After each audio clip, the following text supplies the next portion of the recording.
Hoje se sabe de maneira muito clara, e o Intercept está aí para confirmar e nunca foi desmentido, que usava-se a prisão provisória como elemento de tortura.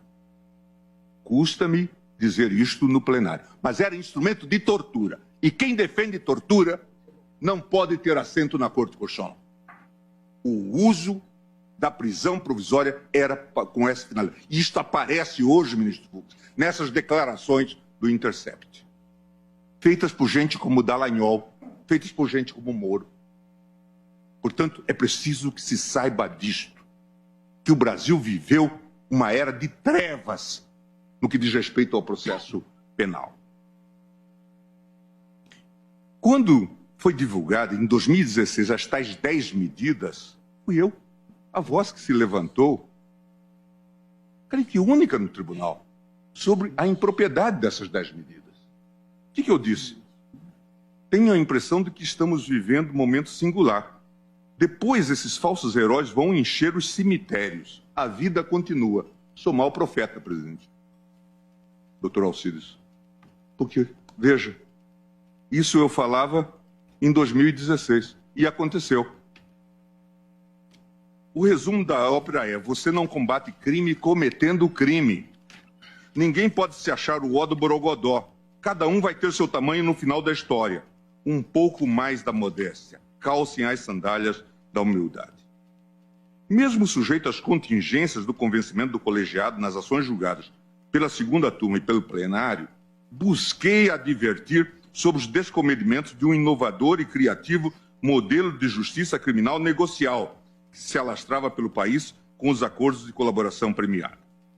No emaranhado de acordos negociados pela Força Tarefa de Curitiba, podemos afirmar que vimos de tudo, de tudo.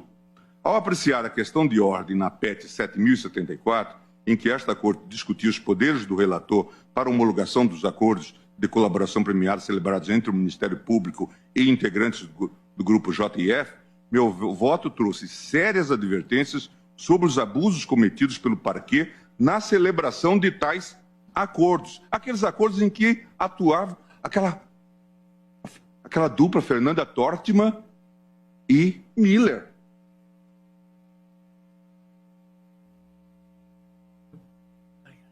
E o doutor Janot com a sua sobriedade característica.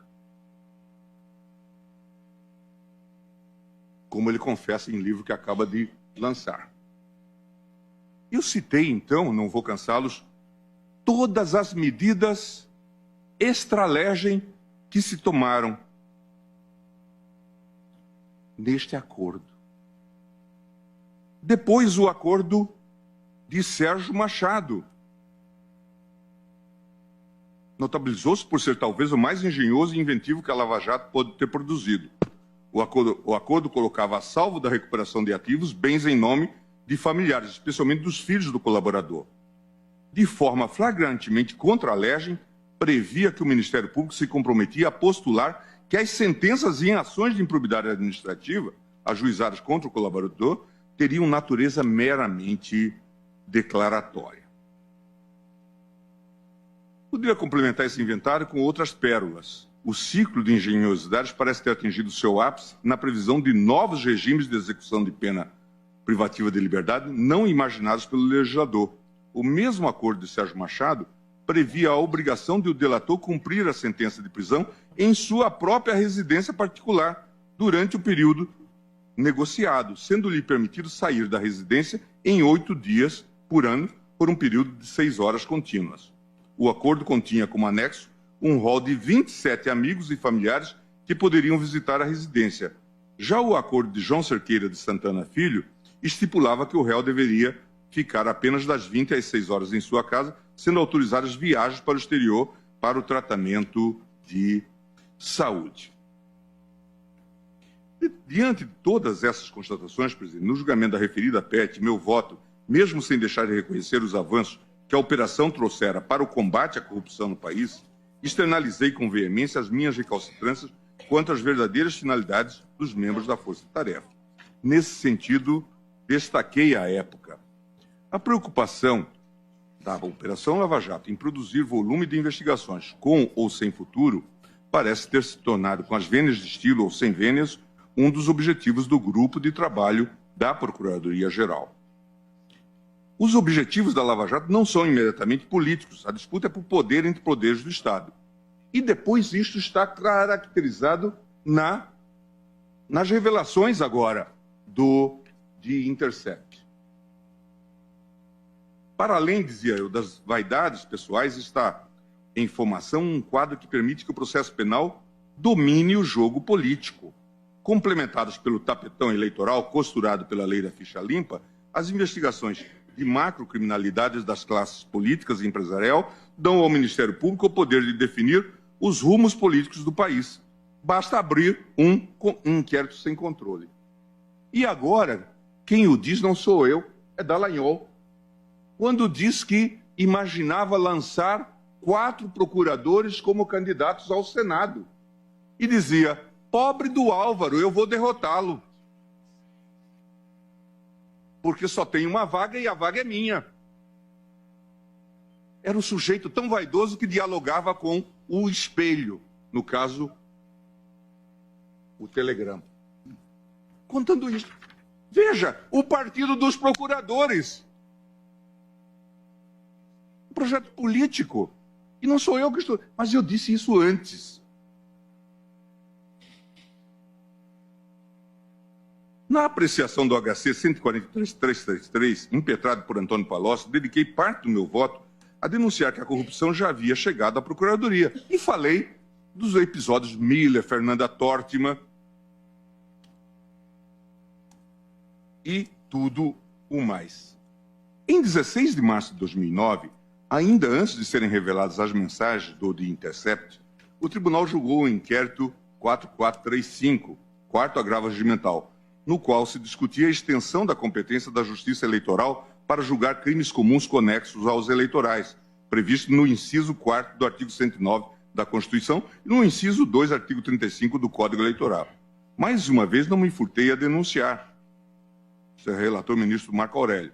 Na oportunidade, busquei deixar claro que a tentativa do Ministério Público de mudar a competência da Justiça Eleitoral, a qual permanecia incólume em todas as constituições brasileiras, diga-se de passagem, por amor à verdade, não houve modificação de entendimento nessa matéria. Eu disse, é preciso o combate à corrupção dentro do Estado de Direito. Não se pode combater a corrupção cometendo crimes, ameaçando pessoas, exigindo delações ou fazendo acordos, tendo irmão como dono de escritório porque passa as delações. Tudo isso não é compatível com a ordem do Estado de Direito. Assim se instalam as milícias brasileiras. Esquadrão da Morte é fruto disto. É preciso ter cuidado. Quem investiga tem que observar o Estado de Direito. Conúbio entre julgador e polícia pode ter até algum fetiche, até de índole sexual. Moderação aqui.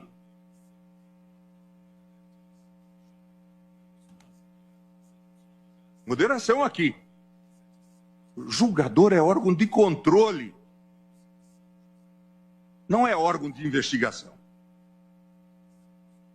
Tenho minha consciência tranquila, presidente, que desde as fases iniciais da operação, ainda em 2014, exerci de forma responsável o controle jurisdicional dos atos praticados pela Polícia Judiciária, pelo Ministério Público e pelo próprio Poder Judiciário relacionados à apuração de fraudes no sistema Petrobras. Mas, presidente, é muito interessante agora a análise, e eu não vou ter tempo de fazer isto de maneira aprofundada, certamente terei em outras oportunidades, das mensagens que vêm do The Intercept. Não parece haver dúvida de que o juiz Moro era o verdadeiro chefe da força-tarefa de Curitiba. Em diversos momentos, o magistrado direcionou a produção probatória nas ações penais e aconselhou a acusação, inclusive indicando testemunhas e sugerindo a juntada de provas documentais. Quem acha que isto é normal, certamente não está lendo a Constituição e o nosso Código de Processo Penal. Ao apreciar a denúncia formulada contra o suposto operador Zvi Skornik, Moro deu por falta de provas de um suposto depósito em favor de Eduardo Musa, que seria determinante para a recepção da denúncia. Como um verdadeiro coach da acusação, o juiz avisou a Deltan, o qual, tratando com os demais procuradores, informou que tem um depósito em favor de Musa e, se for por lapso, que não foi incluído, ele vai receber amanhã e dá tempo. O magistrado ainda tinha a função estratégica de sugerir aos procuradores a ordenação das fases da operação, considerando, é claro, o seu interesse midiático. O quadro de esquizofrenia nas funções de juiz não chega a passar despercebido pelos próprios membros da Força Tarefa. Em mensagem atribuída à doutora Monique Schecker, a procuradora demonstra ter clareza que Moro viola sempre o sistema acusatório e é tolerado por seus resultados, aqui no Intercept.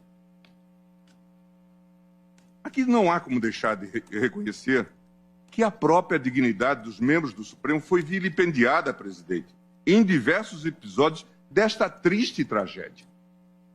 Em um dos lamentáveis episódios descobertos, após a Polícia Federal ter anexado aos autos um processo da Lava Jato, indícios probatórios envolvendo autoridades com foro no STF, Moro e Deltan, com o apoio da Procuradoria-Geral da República, articularam a escolha do qual inquérito o juiz deveria encaminhar para o STF. Falei com Pelela. Ele disse que se resolve com a remessa dos autos. Ajustei mandar Odebrecht e disse que manteríamos Suvi e Santana, com o que ele concordou. E disse que cindirão e devolverão. E confidenciou que na próxima semana a pressão se transferirá para lá e esquecerão isso. Quanto à decisão de ontem, ele disse que certamente as coisas se acalmarão. Isso para não falar, presidente, das investidas dos membros da Força Tarefa para investigar ministros do Supremo. Em outro célebre diálogo, Dallagnol, sem o menor pudor, pede ao ex-chefe de gabinete da PGR, o Pelela, o endereço do presidente Dias Toffoli, a fim de trabalhar em dados de inteligência. Pelela queria refletir em dados de inteligência para eventualmente alimentar vocês. Sei que o competente é o PGR, risos, mas talvez possa contribuir com vocês com alguma informação, acessando umas fontes. Você conseguiria, por favor, descobrir o endereço do apartamento do Toffoli, que foi reformado? Era para envolvê-lo, presidente, na delação da OAS. Era disso que se tratava. Como denominar isto, presidente? Como denominar isto?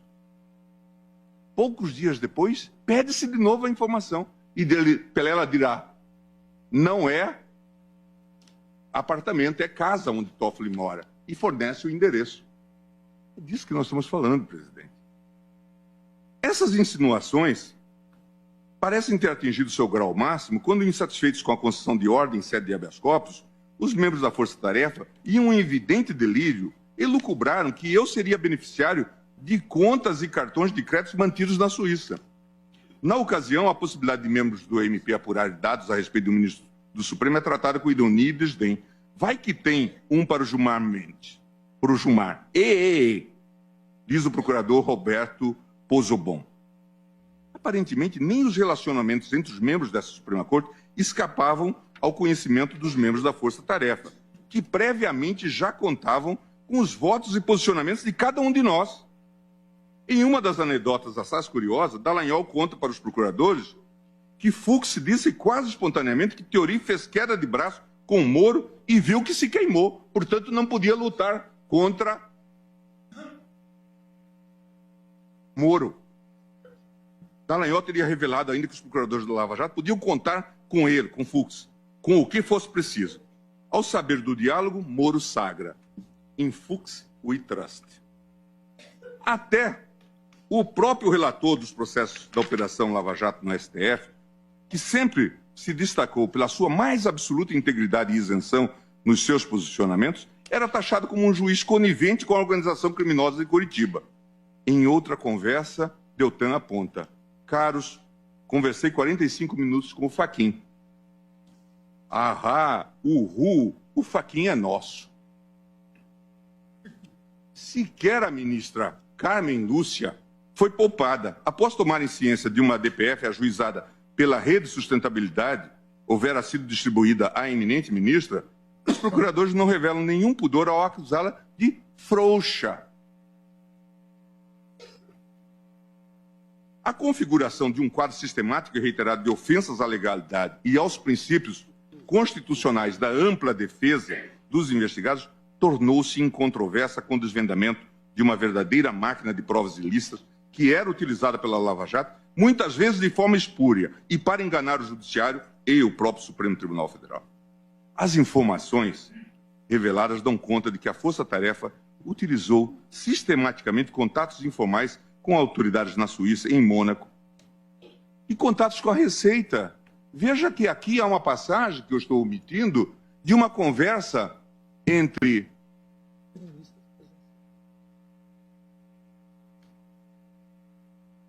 Dallagnol e Roberto Lionel, que depois veio para o COAF, em que ele pede se dava para dar uma olhada informal em dados da Receita relativos a familiares do presidente Lula. Investigação informal. E depois pergunta, será que essa vista de olhos passará ao largo do seu supervisor em Brasília? Portanto, investigação informal na Receita.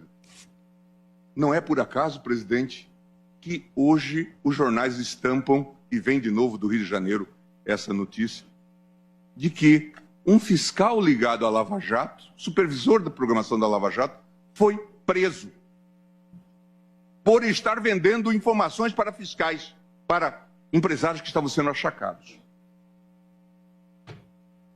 Marco Aurélio da Silva Canal, que estava fazendo investigação, inclusive em relação a mim, na Receita. Veja, certamente amando desta gente. É ele, gangster no comando de investigação. É disso documentado.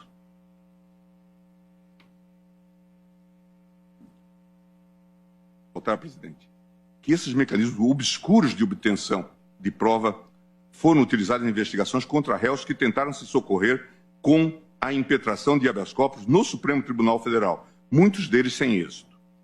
O próprio sistema DROIS da construtora Odebrecht, que é fonte de elementos indiciários utilizados em diversos inquéritos e ações penais da Lava Jato, fora clandestinamente acessado pelos procuradores pelo menos um ano antes da celebração de acordo com os 78 executivos da empreiteira, quando o acesso ao sistema teria sido oficialmente concedido ao MP.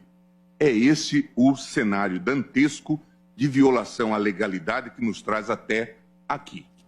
Parece-me ter chegado o momento de fazermos uma avaliação crítica de postura desta Corte Constitucional.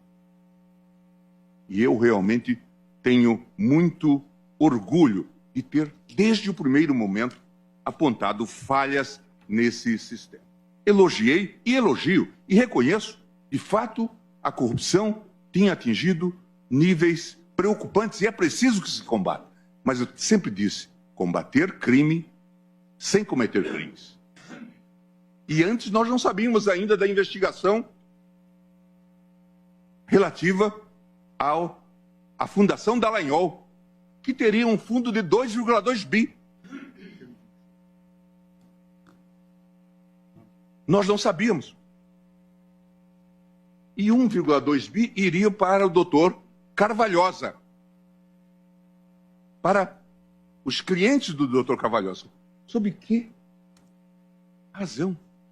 Ministro Alexandre, na decisão que tomou na ADPF, corajosamente proposta pela doutora Raquel Dodge, apontou a ilegalidade desse acordo e reverteu esse dinheiro para as finalidades públicas. Então, presidente, é muito sério que se debata esse tema com a profundidade. Que todos nós saibamos do que se está falando. O que se sabe hoje já é muito grave. E não se sabe tudo. Me dizia o cineasta Zé Padilha que só se divulgou 1% de tudo aquilo que se acumulou. Portanto, ainda há muitas novidades em torno dessa temática. Mas tudo o que há é chocante e, de fato, altamente comprometedor para aquilo que se chama uma investigação isenta.